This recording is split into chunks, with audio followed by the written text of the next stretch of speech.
Selamat petang. Dengan keputusan ini, dijangkakan PRU 15 tidak akan dibuat pada tahun ini, yaitu 4 faktor agung akan tolak.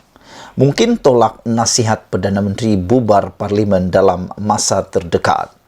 Saudara-saudara sekalian, aku pun setuju ada orang kata dengan aku, hanya agung yang dapat menyelamatkan Malaysia pada waktu ini. Hanya agung yang dapat menghalang kerakusan ahli-ahli politik yang mahukan kuasa, yang mahukan PRU segera, yang mahukan kononnya kestabilan yang tak tahu dari mana dapat kestabilan itu. Jadi kita melihat ada 4 faktor yang dapat mungkin menyebabkan Agong akan tolak nasihat Perdana Menteri untuk bubar Parlimen dalam masa terdekat.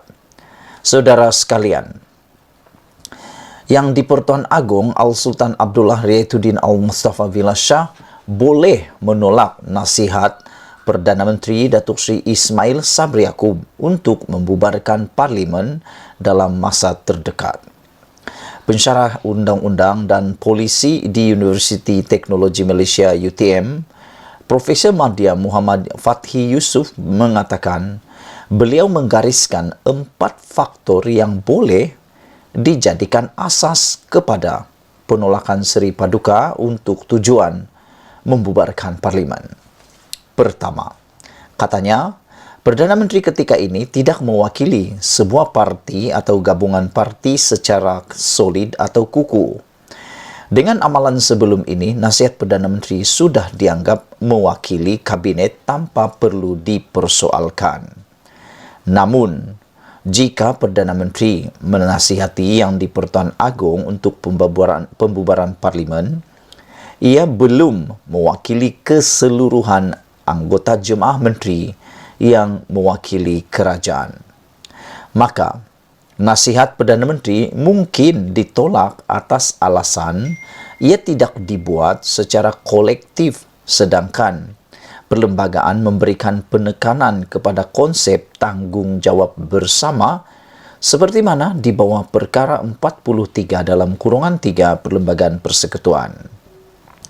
Sebab penolakan kedua pula ialah, katanya, sebagaimana keputusan yang di-Pertuan Agong menolak nasihat pengisytiharan darurat berteraskan kepentingan awam, maka tidak mustahil nasihat Perdana Menteri untuk pembubaran Parlimen juga ditolak berasaskan kepentingan awam.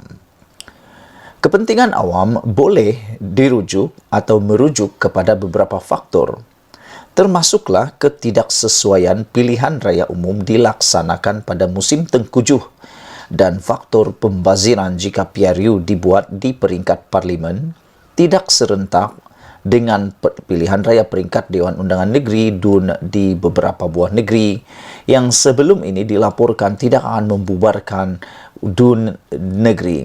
Ini termasuk semua kerajaan negeri yang dikuasai oleh parti PAS. Faktor ketiga, tindakan yang di-Pertuan Agong yang mungkin tidak membenarkan Parlimen serta-merta bubar ialah, walaupun selepas dinasihati Perdana Menteri tidak boleh dipersoalkan di mana-mana mahkamah seperti peruntukan perkara 32, katanya.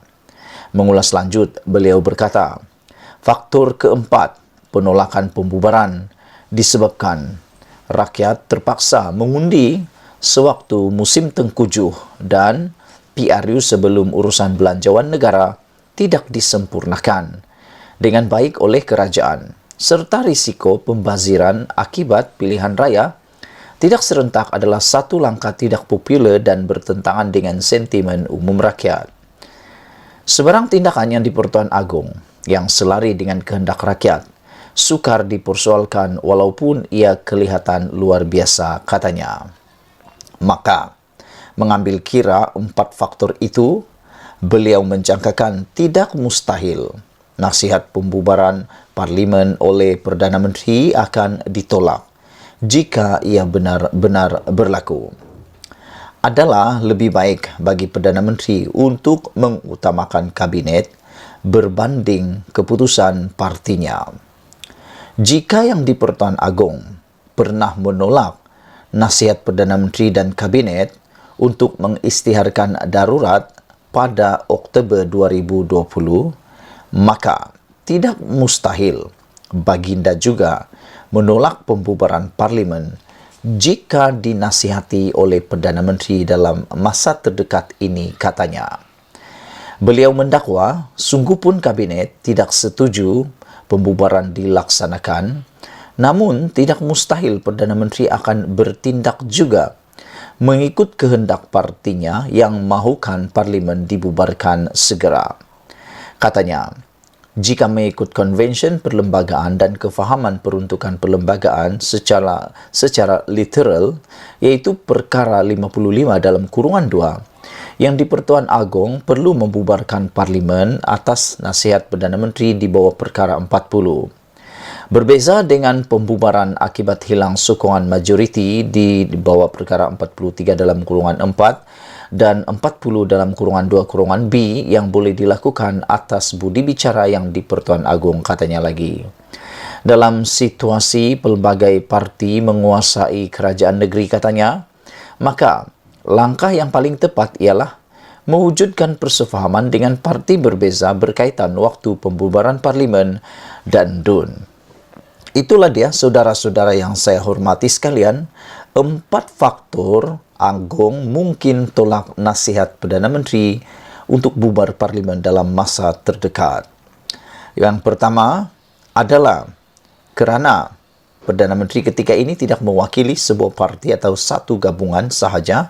Oleh sebab itu, dia perlu mewakili kabinet untuk menasihati yang di-Pertuan Agong.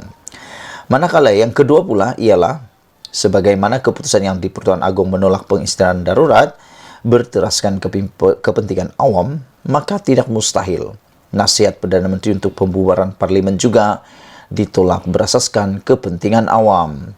Manakala faktor yang ketiga pula ialah tindakan yang di-Pertuan Agong mungkin tidak membubarkan parlimen serta-merta walaupun selepas dinasihati Perdana Menteri tidak boleh dipersoalkan di mana-mana mahkamah seperti peruntukan perkara 32, katanya lagi.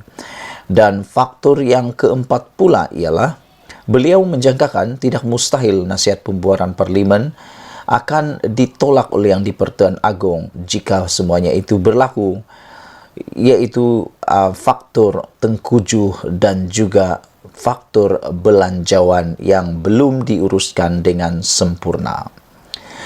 Kita berharap semoga ke bawah Duli Yang Maha Mulia yang di-Pertuan Agong dapat menyelesaikan kemelut politik Malaysia yang semakin hari semakin memanjang ini. Bukan dengan PRU 15, tetapi dengan kesabaran, sehinggalah tiba waktunya yang berkuasa benar-benar dipilih melalui mandat rakyat. Malaysia kita punya, kita jaga sama-sama, cintai Malaysiaku. Kita jumpa lagi. Bye-bye.